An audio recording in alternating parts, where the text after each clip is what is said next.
You can probably pump out 20, maybe 30 push-ups, but hitting that magic 100 rep milestone feels physically impossible.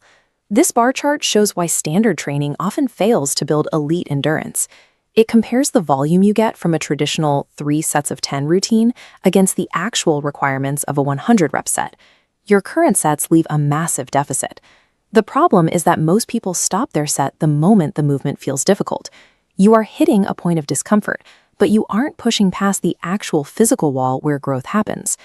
To bridge this gap, you need a high-volume strategy designed to bypass that wall. We call it the push-up progressive failure ladder. To reach 100 unbroken reps, you have to stop counting repetitions and start treating total muscle failure as your only metric for a successful set. The core rule of the ladder is constant movement. You will cycle from the hardest push-up variation down to the easiest, with 0 rest between transitions. You only need 2 things to start: a flat floor and a sturdy elevated surface, like a bench, chair, or counter. Step 1 is the decline bomb. Prop your feet up on the bench while keeping your hands on the floor. For every rep to count toward your progress, your chin must physically touch the ground. Drive these out until your form completely breaks down. The set only ends when your chin can no longer reach the floor. This initial high-resistance stage pre-fatigues the chest and shoulders.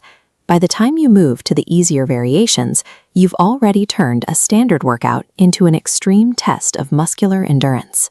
The second Step 1 fails, you transition immediately into Step 2, the full rep grind. Drop your feet to the floor. You cannot hesitate. This stage requires 0 rest. Your goal now is to force your exhausted arms to execute perfect standard push-ups until the muscles give out completely for a second time. Once you fail on the floor, move to Step 3, the incline relief. Stand up immediately. Place your hands on the elevated surface with your feet on the floor. Grind out every possible repetition at this easier angle until you are physically unable to push your body up again. Shifting to mechanically easier angles like this allows you to continue working long after your muscles would normally quit. This generates far more total volume than rest-based training. Finally, move to Step 4, the knee finisher. Drop your knees to the floor directly from the incline position. Squeeze out every remaining drop of energy. Continue with short, shaky reps until you reach an absolute, safe physical collapse. To see results, you have to apply this single giant set to a specific weekly routine. You should complete this 4-step ladder 2 to 3 times every single day. Maintain this frequency for 3 to 4 days out of the week, allowing the remaining days for recovery.